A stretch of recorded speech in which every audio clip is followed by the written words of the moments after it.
everyone, welcome back. So this is Bhavna Puri and today we will talk about chapter number 10 of class 11, that is mitosis and meiosis. Basically the chapter is cell cycle and division, but the most important topics from this chapter ये कौन सा होगा, mitosis and meiosis. ठीक है, तो देखते हैं कितने ऐसे स्टूडेंट्स हैं जो कि मेरे सभी क्वेश्चंस का आंसर करेंगे. Let's start with this. So जो क्वेश्चन नंबर 1 हमसे पूछा जा रहा है वो ये है, arrange the following events of meiosis in correct sequence. अब वो कौन कौन से इवेंट्स हैं जिसको हमें करेक्ट सीक्वेंस में अरेंज करना है. तो फर्स्ट क्वेश्चन में हमें कुछ ऑप्शंस दिए हुए. सबसे पहले लिखा है क्रॉसिंग ओवर, देन साइनेप्स. मैं 1 2 3 करके इसको देती हूँ. 1, देन साइनेप्स या synapsis, and then 3 is terminalization of chiasmata, and fourth one is disappearance of nucleoids.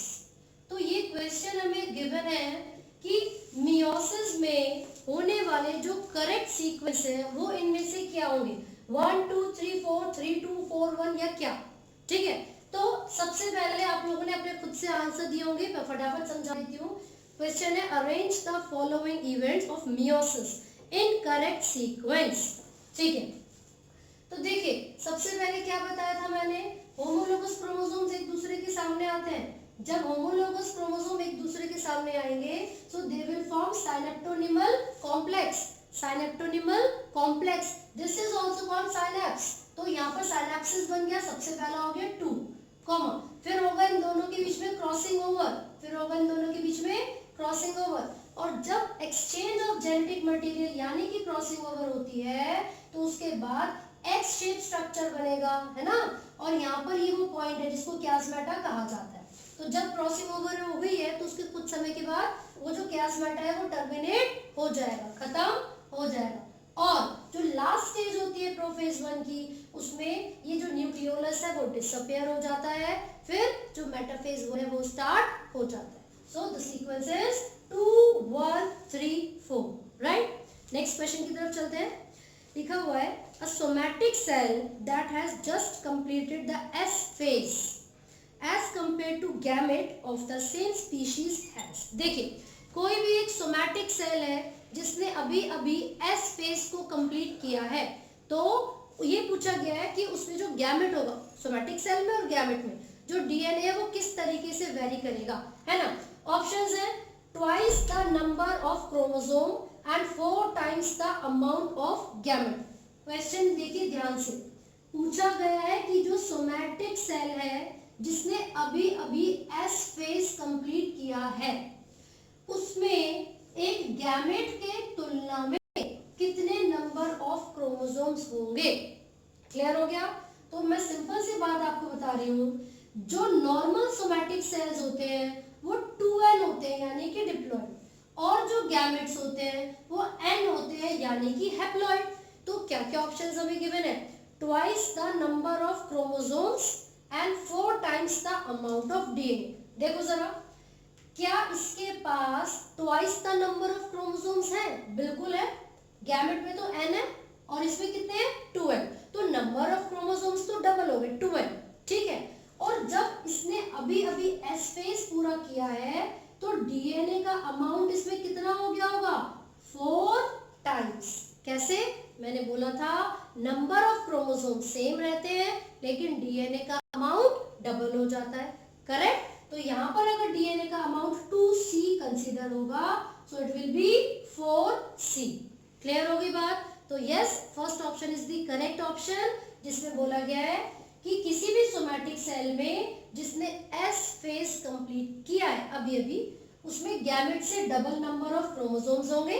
ठीक है, लेकिन जो अमाउंट ऑफ डीएनए वो कितना होगा, 4 टाइम्स.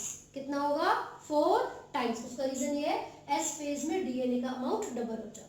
करेक्ट. नेक्स्ट क्वेश्चन दिया हुआ है आपको, during which phase of cell cycle amount of DNA in a cell remains at 4c level if the initial amount is 2c। इसी का एग्जांपल ले लेते हैं ना, मान लीजिए इनिशियल अमाउंट 2c था, ठीक है, एस फेज में क्योंकि डीएनए का अमाउंट डबल हो रहा है तो कितना रहेगा 4c, कितना हो जाएगा मतलब 4c हो जाएगा। क्वेश्चन ये है कौन सी स्टेज में रहता ही है 4c, तो एस फेज के बाद कौन सी स्टेज आती है भाई G2, तो G2 फेज में भी जो डीएनए का अमाउंट है वो 4c ही रहेगा। G2 फेज में डीएनए का अमाउंट 4c ही रहेगा, ठीक है, वो तो अलग तब होते हैं जब माइटोसिस होती है। क्लियर है।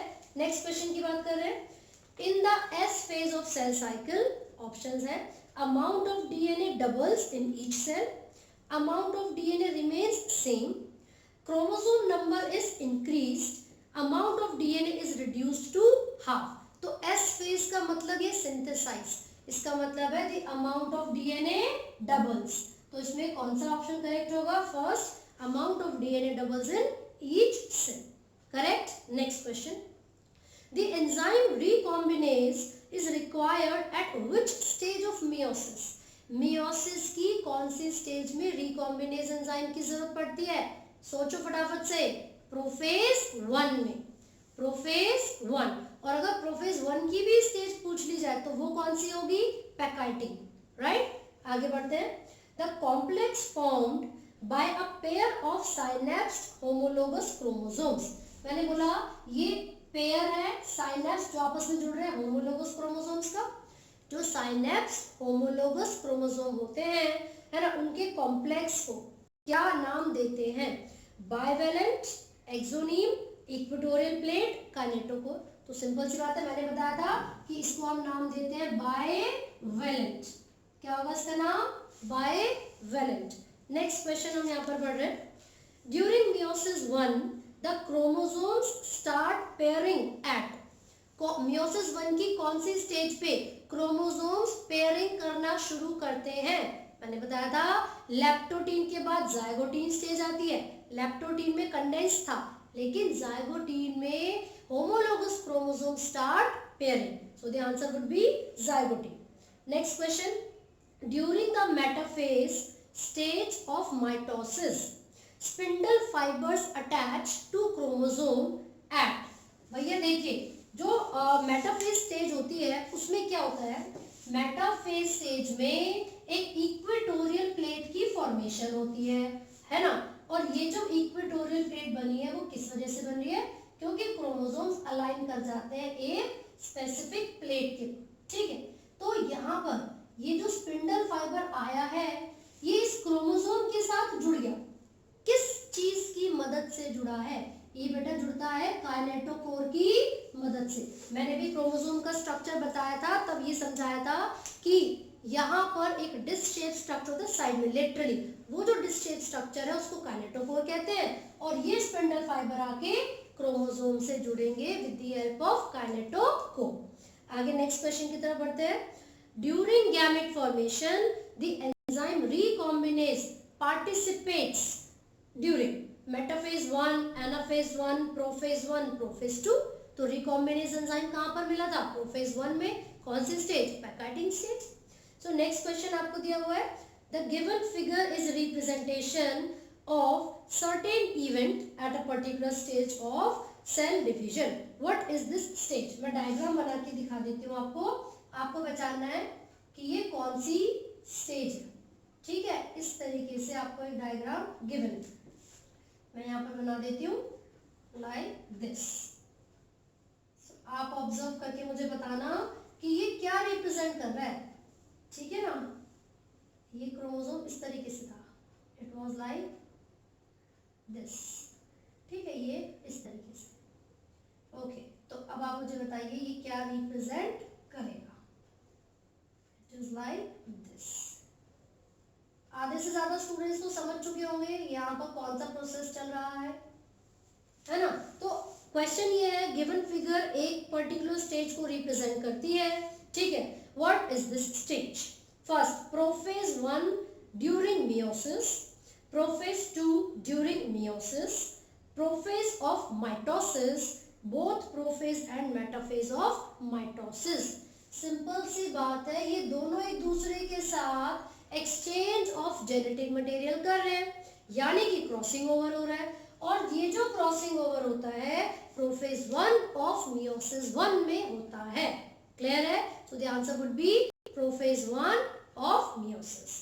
नेक्स्ट क्वेश्चन है, identify the meiotic stage in which homologous chromosomes separate while the sister chromatids remain associated।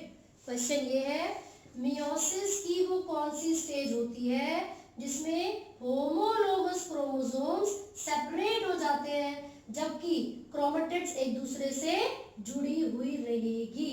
तो देखिए, जब मेटाफेज 1 पढ़ा था तो उसमें क्या हो रहा था, मैं इसी के नीचे बना के दिखा देती हूँ। होमोलोगस क्रोमोसोम्स एक दूसरे के सामने आ गए थे इक्वेटोरियल प्लेट पे, ठीक है। तो मेटाफेज 1 के बाद क्या आएगा, एनाफेज 1। इसमें क्या होगा, homologous chromosomes will be separated. तो ये पूरा का पूरा क्रोमोसोम जा रहा है ऑपोजिट पोल पर। ये ऐसा तो नहीं हो रहा कि एक ही धागा जा रहा हो, मतलब एक ही क्रोमेटिड जा रहा हो, नहीं ना। तो इसका मतलब ये हुआ जो कंप्लीट क्रोमोसोम है वही ऑपोजिट पोल पर जाते हैं, क्रोमेटिड्स एक दूसरे से अटैच्ड रहती हैं, ठीक है। तो इसका आंसर क्या होगा, anaphase 1। This is the anaphase 1। Next question, select the correct option with respect to mitosis. Mitosis के रिस्पेक्ट में सही जो लाइन है वो हमें बतानी है। Chromatids separate but remain in the centre of cell in anaphase. Anaphase में जब क्रोमेटिड्स की सेपरेशन होती है तो भाई सेंटर में थोड़ी रहते हैं, ऑपोजिट पोल्स पर चले जाते हैं वो। तो गलत हो गई ये statement. Second, chromatids start moving towards opposite poles in telophase. क्या ऑपोजिट पोल में टेलोफेज में जाते हैं? नहीं, एनाफेज में जाते हैं, तो ये भी गलत हो गया। Next, Golgi complex endoplasmic reticulum are still visible at the end of prophase. No, देखिए जब प्रोफेज एंड होता है तो nuclear envelope, nucleolus, Golgi, endoplasmic reticulum they all disappear, ये सब डिसॉल्व हो जाते हैं। तो ये स्टेटमेंट भी गलत होगी। द लास्ट ऑप्शन ऑटोमेटिकली वो तो सही होगा, बट पढ़ लेते हैं। Chromosomes move to spindle equator and get aligned along equatorial plate in metaphase. Yes, this is the correct option, क्योंकि जब भी हम मेटाफेज की बात करेंगे तो क्रोमोसोम्स इक्वेटोरियल प्लेट पर अलाइन हो जाते हैं। So this is the correct option. Next question की तरफ बढ़ते हैं। At metaphase chromosomes are attached to spindle fibres by. Same question repeat हो गया। क्रोमोसोम्स स्पिंडल फाइबर से जुड़े हुए होंगे कौन सी चीज की मदद से? Kinetochore. Next, during mitosis endoplasmic reticulum and nucleolus begin to disappear. जब माइटोसिस होती है तो गोल्जी, एंडोप्लाज्मिक रेटिकुलम, न्यूक्लियोलस ये डिसअपीयर होना शुरू हो जाते हैं। कौन सी स्टेज पे? Early prophase. अभी सेम क्वेश्चन पढ़ा था ना, तो ये बिल्कुल वैसा ही है। अर्ली प्रोफेज में ये सब चीजें डिसअपीयर होना स्टार्ट हो जाती है। Next question, synapsis occur between. भाई ये जो साइनेप्सिस है वो किस किस के बीच में होता है? ये जो साइनेप्सिस है किस किस के बीच में अकर हो रहा है? Between two homologous chromosomes. So synapses occurs between two homologous chromosomes. Correct? What is the next question? At which stage of cell cycle are histone proteins synthesized in a eukaryotic cell? तो eukaryotic cell में histone protein की क्या जरूरत है? देखिए, histone protein पता है क्या है? These are the positively charged proteins that help in the packaging of DNA. और डीएनए की पैकेजिंग करने की जरूरत आपको तब पड़ेगी जब डीएनए का अमाउंट डुप्लीकेट करेगा। इसका मतलब ये हुआ एस फेज में जब डीएनए का अमाउंट डबल होता है उसी समय हिस्टोन प्रोटीन्स की भी वहां पर जरूरत पड़ेगी, तो उनकी फॉर्मेशन भी तभी होती है। ठीक है, नेक्स्ट क्वेश्चन क्या है? In the somatic cell cycle, अब बस इतना ही क्वेश्चन है। In the somatic cell cycle options क्या है देखते हैं। इन जीवन phase DNA content is double the amount of DNA present in original cell। क्या जीवन में ही अमाउंट डबल हो जाता है डीएनए का? नहीं होता, तो ये गलत हो गई ऑप्शन, है ना। दूसरा, DNA replication takes place in S phase. बिल्कुल सही, ये बिल्कुल करेक्ट लाइन है कि जो डीएनए की रेप्लिकेशन है वो एस फेज में होती है। फिर भी आगे के ऑप्शंस देख लेते हैं। A short interface is followed by long mitotic phase, बिल्कुल गलत, इंटरफेस लॉन्गर होता है, 23 घंटे तक चलता है इंटरफेस, तो ये स्टेटमेंट भी गलत हो गई। And the last is G2 phase follows mitotic phase, G2 follow करेगा माइटोसिस को, नहीं, ऑपोजिट लाइन लिखी हुई है, ठीक है। चलिए नेक्स्ट क्वेश्चन की तरफ बढ़ते हैं। लिखा हुआ है spindle fibre unite with the structure of chromosome, again same question, kinetochore की मदद से जुड़ा होता है, तो रट गया होगा अब आप लोगों को। Next, in which stage of cell cycle DNA replicates, again कौन से स्टेज पे डीएनए की रेप्लिकेशन होती है, डीएनए का अमाउंट डबल होता है एस फेज पर। Next, microtubule is involve in the, microtubules क्या होती हैं बताऊंगी अभी, muscle contraction, membrane architecture, cell division, DNA recognition. Obviously जिस चैप्टर की बात कर रहे हैं उससे रिलेटेड ही क्वेश्चंस पूछेंगे, बट मैं आपको बता दूं these spindle fibers are a sort of microtubules only, these are the proteinaceous structures, ठीक है, तो जो कि सेंट्रियोल से आगे एक्सटेंड करते हैं, तो ये जो माइक्रोट्यूब्यूल है यानी कि जो स्पिंडल फाइबर है ये बहुत ही जरूरी होते हैं सेल के डिवीजन करवाने के लिए। तो आपसे पूछा जाएगा कि माइक्रोट्यूब्यूल्स इस चीज में हेल्प करेंगे, so the answer would be cell division. Next question दिया हुआ है, हाउ मैनी माइटोटिक डिविजन्स, याद रखना माइटोसिस की बात हो रही है, how many mitotic divisions are needed for a single cell to make 128 cells? Now this is an interesting question, अब क्वेश्चन ये पूछा है एक सिंगल सेल को कितनी माइटोसिस करने की जरूरत है जो कि वो 128 सेल्स को प्रोड्यूस कर सके, ठीक है ना। तो देखो क्वेश्चन में ये बोला एक सिंगल सेल है, ठीक है, वो 128 सेल्स को प्रोड्यूस कर रहा है, तो आप बताइए कितनी बार उसने माइटोसिस की होगी। एक सेल है, एक बार में वो कितने न्यू सेल्स की फॉर्मेशन करता है, जब भी माइटोसिस होती है तो एक बार में कितने न्यू सेल्स की फॉर्मेशन होती है, 2 सेल्स। तो भाई जब एक बार माइटोसिस हुई तो कितने सेल्स बने, 2 सेल्स बन के आए, दूसरी बार माइटोसिस होगी तो कितने सेल्स बनेंगे, 4 सेल्स बन के आए। तो आपको एक सिंपल सा फॉर्मूला यूज करना है, that is 2 raise to power n, यानी कि 2 की पावर जब n पुट करोगे तो आपको ये पता चलेगा कि कितने टाइम्स माइटोसिस हुई है और कितने नंबर ऑफ सेल्स प्रोड्यूस हुए। जैसे कि 2 की पावर जब 128 है तो थोड़ा बड़ा नंबर लग रहा है, 4 रख के देख लेते हैं, तो 2 को 4 टाइम्स मल्टीप्लाई करो, 2 2 जा 4, 4 2 जा 8, 8 2 जा 16, ये तो बहुत छोटा हो गया है ना। फिर कर लेते हैं 16 2 जा 32, 32 2 जा कितना 32 22 64, और 64 को 2 से मल्टीप्लाई कर लो, आपका आ जाएगा 128, यानी कि 7 टाइम्स माइटोसिस हुई है, 1 2 3 4 5 6 7। इसका मतलब ये हुआ 2 रेज टू पावर n आपको पुट करना है और आपका आंसर करेक्ट आ जाएगा।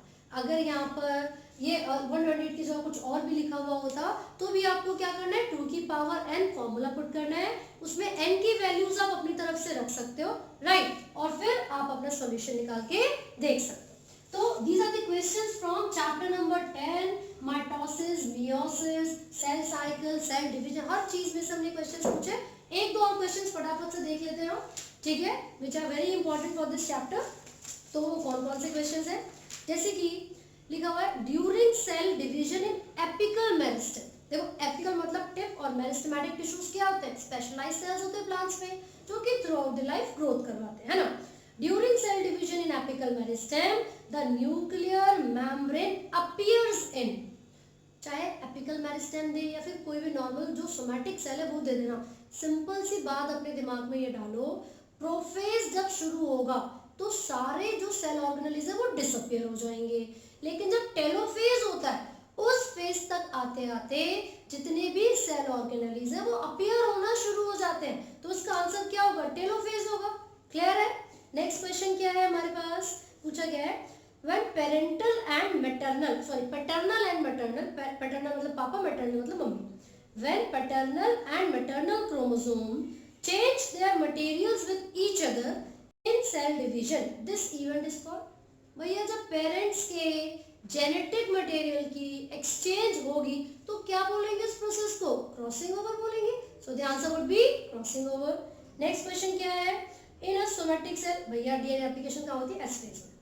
सेम वही क्वेश्चन है बार बार। अच्छा हाँ, एक क्वेश्चन आपसे पूछा जाता है प्रोकैरियोटिक सेल में कब होती है, तो उसका आंसर होगा prior to cell division, prior to S phase. ठीक है, तो आपको वो याद रखना है, जो सेल डिवाइड करेगा वो एस फेज से पहले, उसमें डीएनए का अमाउंट जो है डबल हो रहा है।